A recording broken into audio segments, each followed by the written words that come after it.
The Brady Bunch, that legendary television family that brought endless laughter and warmth to millions of screens around the world. But behind that perfect suburban home lurked tragedies nobody saw coming. Robert Reed lived his life in constant torment. Alan, Melvin hid his terminal illness until his final breath. Many other cast members faced equally brutal fates. What really went down after those cameras stopped rolling? Let us peel back the curtain, reveal the truth, and honor what they left behind. First up, Florence Henderson as Carol Brady. Florence Henderson was born on February 14, 1934, in Dale, Indiana, one of 10 kids. Just 35 years old, she scored the role of Carol Brady, the sweet, smart, rock-solid mother of 6 kids. She became a defining icon of American television from 1969 to 1974. With her warm smile, kind eyes, and elegant grace, Carol Brady became inseparable from Florence Henderson herself for the rest of her days. Yet beneath that glowing television screen lay a private life shadowed by heavy, silent pain. Florence grew up dirt poor, the daughter of a struggling tobacco sharecropper. Her childhood was anything but a happy picture. She eventually shared the dark memories of her youth, talking about abuse and a chaotic household, heavy emotional burdens she carried for decades. Those raw memories left her fragile, sparking deep depression and a paralyzing stage fright, a cruel twist for someone so incredibly talented. Still, Florence found her moments to truly shine. Long before playing Carol Brady, she starred on Broadway in Fanny, and became the first woman to ever guest host The Tonight Show. Then, after the Brady Bunch, pop culture kept loving her too, with guest roles on hit shows like The Love Boat, Caroline in the City, and even The Surreal Life. Yet behind closed doors, her life was a mess. She married Ira Bernstein in 1956, raising 4 kids before divorcing in 1985. Florence later confessed to having affairs, including one with former New York Mayor John Lindsay. That scandal quickly shook up her otherwise perfect family-friendly image. Then, in 1987, she remarried, tying the knot with Dr. John Kappas, the therapist who treated her severe anxiety years earlier. This marriage was peaceful and stable, but it ended in heartbreak when John Kappas died of cancer in 2002. Widowed and alone, Florence spent her final years hosting fun, light television series like Who's Cooking with Florence Henderson, and her own self-titled show, which kept her financially secure as she lived out her days. But behind the scenes, she spent her final decade quietly fighting heart disease. Just 3 days before she died, she showed up on set to support Maureen McCormick, her famous on-screen daughter, during a live taping of Dancing with the Stars. Florence Henderson passed away on November 24, 2016, over Thanksgiving weekend in Los Angeles. She died of heart failure at 82, shocking her family and fans. When she died, she was worth an estimated $10 million, built from decades of acting, her classic commercials for Wesson Oil, and television contracts spanning over 60 years. Maureen McCormick as Marcia Brady. Maureen was born on August 5, 1956, in Encino, California. At just 13 years old, she landed the role of Marcia Brady, the gorgeous, popular oldest daughter who could sometimes be a little full of herself. Over 5 seasons of the show, from 1969 to 1974, this image, the perfect girl, turned Maureen into a massive teen icon across America. But behind those bright studio lights was a young girl fighting a dark inner war. Once the show ended, Maureen fell hard into addiction. She routinely abused cocaine and sedatives, spiraling into years of hallucinations, insomnia, and total loss of control. At her lowest point, Maureen admitted she even traded sex for drugs. There was even a disastrous audition for Steven Spielberg's Raiders of the Lost Ark, because she showed up completely high, having not slept for 3 straight days. It was a total disaster, ruining her reputation and making Hollywood directors terrified to hire her. The 1980s and 90s were incredibly dark, filled with severe depression and eating disorders, especially bulimia, that relentlessly tortured her. One point, Maureen stood on a high balcony, threatening to jump right before her future husband. But Michael Cummings, a devoted regular guy, refused to walk away from her in her darkest hour. They married in 1985, and Maureen started rehab and therapy. Though she was skeptical of antidepressants at first, after some intense treatment, she started taking Prozac and slowly got her life back on track. Then, in 1989, she had their daughter Natalie Michelle, a sudden spark of hope in the dark. Through the brutal cycle of relapses and rehab, Maureen still desperately clung to her acting. She took a tiny part in Return to Horror High in 1987, then played Marcia again in A Very Brady Christmas in 1988. Those small roles did not bring back her former fame, but they kept her head above water when everything was crashing down. Then, in 2007, Maureen stepped back into the spotlight on Celebrity Fit Club, shedding weight but, more importantly, finally opening up about her brutal battle with addiction and depression. Just a year later, she dropped her raw memoir, Here Is the Story, ripping open the scars of a past she had buried for decades. Exploded, quickly landing at number 4 on the New York Times bestseller list. She never got that massive Hollywood fame back, but Maureen McCormick slowly built a new name as a survivor. She became a mother, a wife, and a woman brave enough to tell her raw truth.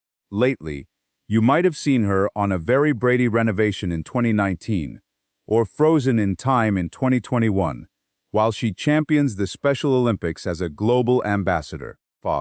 After 40 years of drifting between the dark and the light, she has found some peace in Los Angeles with her family. 2025, Maureen McCormick is 68 years old.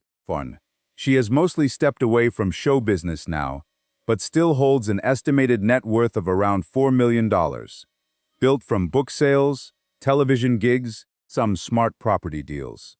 Now, let us talk about Robert Reed, who played Mike Brady. He was born October 19, 1932, in Illinois. When he was cast as Mike Brady, the loving dad to 6 kids, he was only 36. He had those warm eyes, a sharp look, and effortless charm. Robert became the gold standard for American dads in the 1970s. But off-camera, his actual life was a different story. Behind that gentle television smile lay a very quiet, heavy kind of sadness. Being a gay man at a time when Hollywood would completely destroy your career for it, Robert Reed had to live a double life, one under the bright lights, the other hidden in the shadows. There was a long-term partner in his life, but he kept him completely secret to save his career. To protect that wholesome family man image, Reed had to lock away his own feelings and deny who he really was. This constant hiding left him deeply lonely, deeply frustrated, and sometimes incredibly hard to work with on set. Yet through all that pain, Robert still gave everything to his craft. When the sitcom wrapped up in 1974, he chased serious dramas like Rich Man, Poor Man, and Roots, both earning him huge critical praise. His powerful role as a teacher in Roots landed him an Emmy nomination. That was the validation he craved, proof he was a real actor. Still, he could never outrun the shadow of Mike Brady, a name glued to him forever. In his later years, he poured his soul into stage work and teaching new actors at UCLA. He lived a very quiet, solitary life, never married, and had no kids. Robert Reed's world shrank even more as his health began to fail. First came colorectal cancer, then HIV. He kept his status completely secret because of the terrible stigma around the disease back then. Only after he was gone did his family reveal the truth. He had carried that secret for years, just trying to keep his dignity intact. Robert Reed passed away on May 12, 1992, in Pasadena, at just 59 years old. While the paperwork blamed colorectal cancer for his death, his medical files later showed HIV had quietly destroyed his immune system and made things so much worse. When he died, his worth stood at around $1.5 million. Not a massive fortune, but enough to let him fade quietly from public view. Now let us look at Barry Williams, who played Greg Brady. Barry Williams was born on September 30th, 1954, in Santa Monica, California, growing up as the youngest of three boys. Back in 1969, at only 15 years old, Barry was cast as Greg Brady, the charming, cool older brother who always tried to run their lives. That classic 70s hair and easy smile, Greg quickly became the dream boy for millions of teenagers across America. But behind those bright studio lights and canned laughter, Barry hit a wall. He was a kid actor trapped inside a single character, Fawn. Once the show wrapped in 1974, his career stalled out. Either casting directors rejected him for looking too much like Greg, or they only wanted him to mock himself. He tried to escape that shadow by jumping into musical theater, performing in shows like Grease, Pippin, and The Sound of Music, places where he could show off his singing voice and real acting chops. But even when he replaced Scott Bakula on Broadway in Romance back in 1988, people still just saw Greg Brady in a costume. That brutal pressure, mixed with messy personal drama, kept Barry constantly torn between his present and his past. In 2001, he got tangled up in a massive fight with Actors Equity, fought the stage union, after joining a Sound of Music tour without their official green light. He claimed he had already quit the union, but they still hit him with a $52,000 fine. It wrecked his wallet and his name, and he was not reinstated until 2005. Behind closed doors, his love life was just as chaotic. Barry married 3 times. First to Diane Martin in a quick split, then to Isa Mary Matt, who had their son Brandon in 2003. That ended in 2005, before he had a daughter, Samantha, with ex-girlfriend Elizabeth Kennedy. A messy breakup and the stress of co-parenting made the early 2010s a brutal, exhausting stretch of emotional survival for him. He tied the knot a 3rd time in 2017 to Tina Mahina, finally finding some peace after years of chaos. Through all the noise, Barry never walked away from the camera. He kept meeting up with his Brady Bunch co-stars for nostalgic hits like A Very Brady Christmas. He wrote a memoir in 1992, Growing Up Brady. I Was a Teenage Greg, which became a television movie in the year 2000. He used that famous voice to drop a comedy album called The Return of Johnny Bravo and co-hosted a podcast with Christopher Knight. Even at 69, he had the energy to sing on stage in disguise alongside his old co-stars. And in 2023, he blew fans away by competing on season 32 of Dancing with the Stars. By 2025, Barry had turned 70, living out in Branson, Missouri. There he plays with his band and hosts nostalgic fan events, always greeting the public with a warm, bright smile. Despite the bad breaks, union fights, and the heavy shadow of Greg Brady, Barry still carries the heart of the big brother, both on the screen and in his actual life. Today, his net worth sits around $6 million, built from decades of acting, theater, music, books, and screen time. Next up, Christopher Knight as Peter Brady. Christopher Anton Knight was born in New York City on November 7, 1957. Born to actor Edward Knight and Wilma Knight, he was only 12 in 1969 when he was cast as Peter Brady in the hit TV show, The Brady Bunch. He played the mischievous, funny middle son, trying to find his footing in a massive blended family. With his bright eyes and easy smile, Christopher became a household favorite, lighting up living rooms across the country every single week. But that early fame did not guarantee a happy life once the cameras shut down.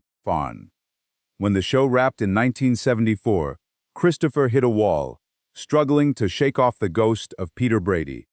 Audition after audition led to nothing but doors slamming shut, leaving him wondering if people liked him for who he was, or just for the nostalgia. While Barry chased music, Christopher took a wild left turn, leaving town to build a career in tech.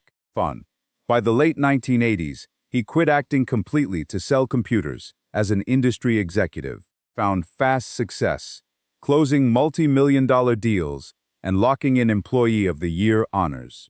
He went on to co-found Visual Software, a 3D graphics company, and then launched KidWise Learningware, which focused on educational software, before founding Escape Labs, which sold to Halpa in the year 2000.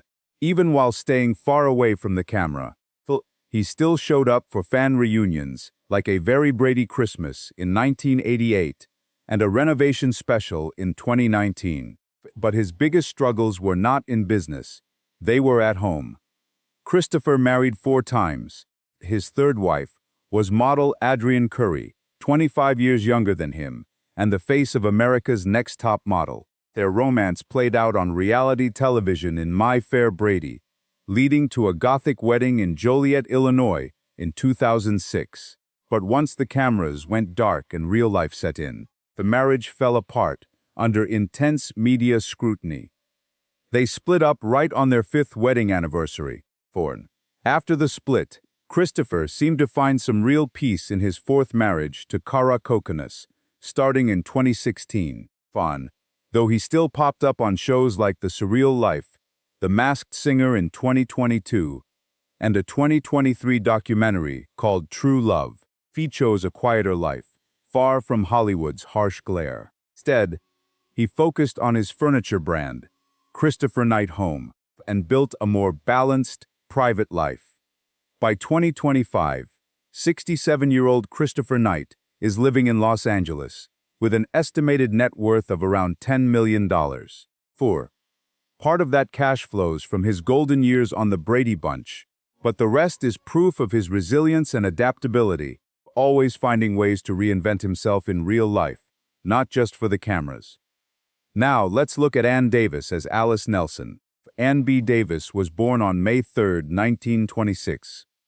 When she landed the role of Alice Nelson on the Brady Bunch in 1969, she was 43, a major professional peak, but also a crossroads in life. With her neat hair, that familiar blue apron, and a warm smile, Alice, the Brady family's beloved housekeeper, quickly became a major television icon, making Ann beloved across America. Yet few knew that behind that warm grin lived a deeply lonely soul. Long before the Brady Bunch, Davis had already tasted major fame as Schultze on The Bob Cummings Show from 1955 to 1959, scoring 2 Emmy Awards along the way. The spotlight was bright, but real happiness stayed out of reach. She never married or had kids, a reality she later called one of her biggest regrets. She made millions laugh, yet lived quietly off-camera, rarely speaking of her private world. That character of Alice, though deeply loved, ended up trapping her creatively. Through the 1970s and 1980s, she kept playing the part in sequels like The Brady Brides, which aired in 1981, A Very Brady Christmas in 1988, and a quick 1995 cameo. Still, most of those roles felt like she was just repeating her past success. Away from the set, Davis found a completely different path, a deeply spiritual one. In 1976, she walked away from Hollywood, sold her house, and joined a tight-knit religious community in Denver, before moving to Texas. It caught her friends completely off guard, and put some real distance between her and the showbiz world that had once made her a star. Age, Ann dealt with hearing loss, mobility issues, and fading health. On the morning of June 1, 2014, she fell in her bathroom and suffered a severe subdural hematoma. They rushed her to a San Antonio hospital, but she didn't survive. Her death was sudden and made even more tragic because, according to her close friend and housemate, Bishop Frey, Ann had been in great spirits and full of energy right up until that final morning. Passing away at 88, she left behind a net worth of around $2 million, cash mostly built from TV syndication, and her unforgettable legacy. Next is Eve Plumb as Jean Brady. Eve Plumb was born on April 29, 1958, in Burbank, California. She was just 11 years old when they cast her as Jan Brady, classic middle daughter, defined by pure teenage angst, feeling totally invisible between her 2 sisters, and carrying constant self-doubt. On screen, Jan was just a normal kid figuring out how to grow up. But behind that sweet smile, Eve Plumb was fighting her own battles. Her childhood was fast-tracked, quickly swallowed by the chaotic whirlwind of fame and massive pressure. Once the show finally ended, 16, Plum faced the terrifying void of a peaked career, was branded as Jan Brady, making it almost impossible to book new gigs. That typecasting pushed her into years of absolute silence and isolation in Hollywood.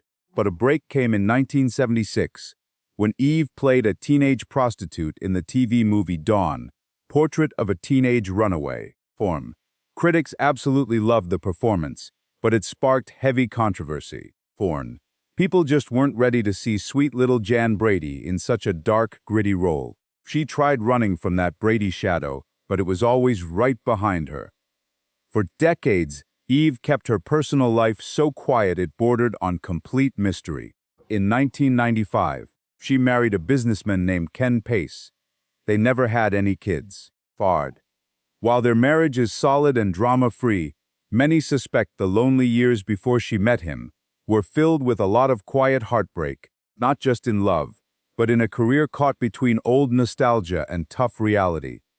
She picked up tiny roles in Fudge in 1995 and Nowhere in 1997, but those were just tiny blips for a talent that once promised so much more.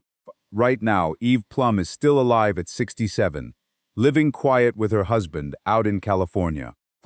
She is worth around $5 million, but not from massive blockbuster movies. It came from smart investing, art, and a steady trickle from the one role that defined her entire life. For Eve, maybe that is plenty.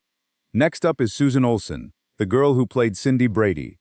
She was born August 14, 1961, in Santa Monica.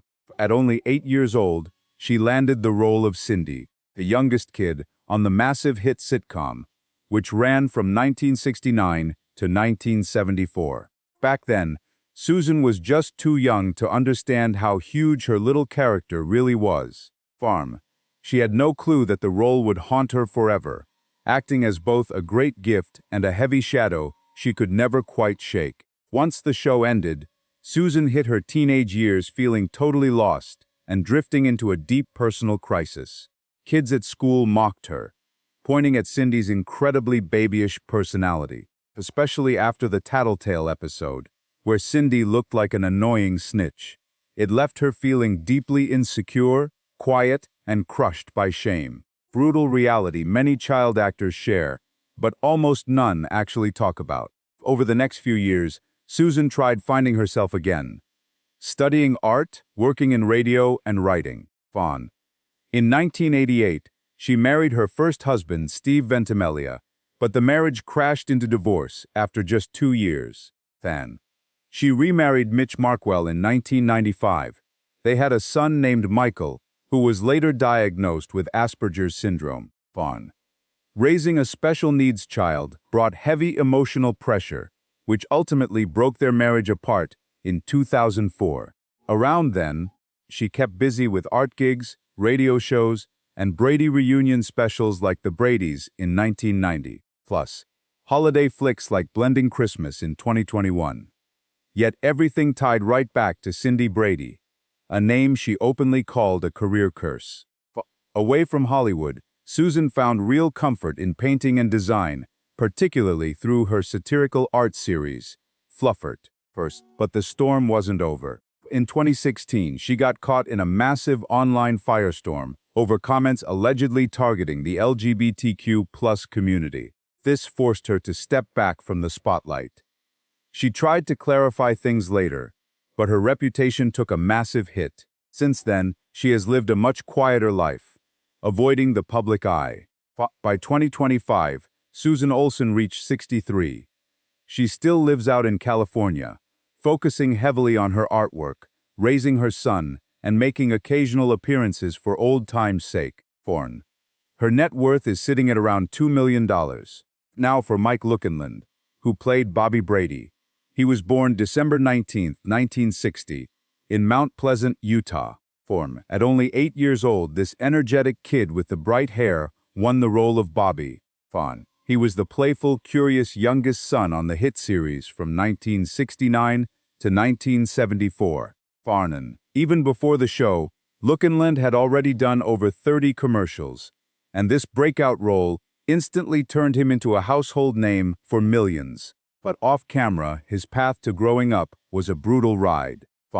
When the spotlight on Bobby Brady finally went dark, Lukenland struggled with a massive void in his life. Trapped under the heavy shadow of his childhood fame, he could not land a single decent acting gig as a young adult. Stuck between childhood fame and the real world, he spiraled into heavy drinking. Then, in 1997, leaving a set, he drove drunk, veered right off a Utah highway, flipped his vehicle, and almost died in the wreck. Bleeding and 3 times over the legal limit, he was arrested and sent straight to a court-ordered rehab program. But that horrific crash changed everything. Lukenland quit drinking cold turkey and never touched a drop again. Years earlier, he actually shared the screen with Hollywood legends in 1974's blockbuster movie, The Towering Inferno. But his acting career dried up fast. He transitioned behind the camera as a technician and even did a quick, uncredited gig on the 2000 television movie Growing Up Brady. Still, his struggles were not over. A brutal accident on a set sawed off the tip of his finger, causing constant pain and making camera work incredibly difficult. Knowing he needed a fresh start, Lukenland packed his bags, quit Hollywood, and moved to Salt Lake City. There, he launched a business called Just Add Water Custom Concrete, making custom countertops for local homes. They built fireplaces and decorative concrete.